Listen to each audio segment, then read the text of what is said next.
running? Is it running? Is it on? Are you on? Yeah. Roger, in the morning I so lazy. I don't want to work in the garden. I want to take it easy. Why? It's cold. Stay home where it's warm. Relax. Take it easy. Chill. Make YouTube videos. And I will translate for FC. And ยายมองก็บอกพ่อใหญ่โลเจอว่าพ่อใหญ่โลเจอมื้อนี้เช้านี้ข้อยขี้คร้านแฮงข้อยบ่อยากเฮ็ดงานในสวนเลยเพราะหยังว่าติข้อยหนาวแฮง so cold เพิ่นมักแกเพิ่นว่า take it easy เพิ่นว่าทำตัวสบายๆง่ายๆเพิ่นเห็นยายมองแบบเฮ็ดงานในสวนเพิ่นที่จริงเพิ่นบ่อยากให้ยายมองเฮ็ดหลายในสวนซึ่งบางเทื่อเราก็บ่ค่อยเข้าใจได้ว่าถ้าเฮาเฮ็ดสวนแล้วเนาะเฮาสิต้องดูแลบ่รดน้ำก็ใส่ปุ๋ยก็คุมหญ้าก็เฮ็ดน้ำหมักนู่นนี่นั่นเพาะนั่นปลูกนี่ค่อยๆเฮ็ดไปเรื่อยๆเนาะจ้ะพี่น้องนั่นล่ะเราคนบ่เคยเฮ็ดสวนเนาะเราก็สิบ่ฮู้ว่าถ้าเฮาได้ลงเฮ็ดสวนแล้วเฮาก็สิดูแลให้ต่อเนื่องถ้าเฮาดูแลบ่ดีสิ่งที่เฮาปลูกไปน่ะมันก็สิบ่ได้ผลก็สิบ่ได้กินโรเจอร์Oh my god no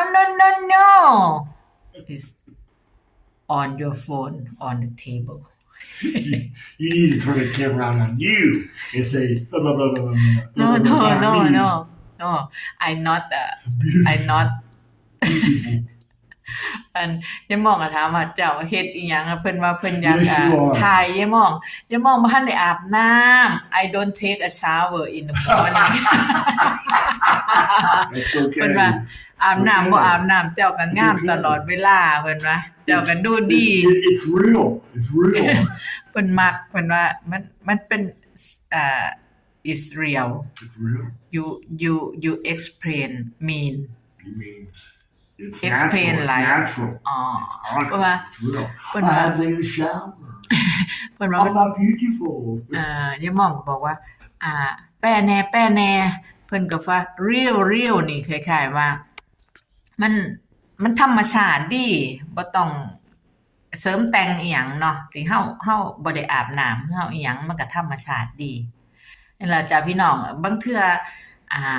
ที่พ่อใหญ่เว้าไปยายมองก็แปลบ่ทันเนาะแปลได้แน่บ่แปลได้แน่คือเฮาบ่สามารถที่เข้าใจคำเว้าเล่าทุกศัพท์เนาะแต่ว่าถ้าแม่นเบิ่งคลิปไปเรื่อยๆพี่น้องก็สิได้ฟังสำเนียงพ่อใหญ่โลดเจอได้เพราะว่าก็สิรู้สึกชินหูเนาะผู้ลางคนเรียนภาษาอังกฤษมาทั้งชีวิตแต่ว่าบ่ได้ใช้แล้วก็บ่ได้ฟังคนไทยเฮาเวลาเรียนในโรงเรียนสมัยก่อนเนาะสิฟังแต่ครูไทยกับสำเนียงไทยแต่บ่ได้ฟังคนต่างประเทศแต่ว่าสมัยทุกมื้อนี้คือเขามี YouTube ทุกอย่างมี Facebook worldwide หมดสามารถ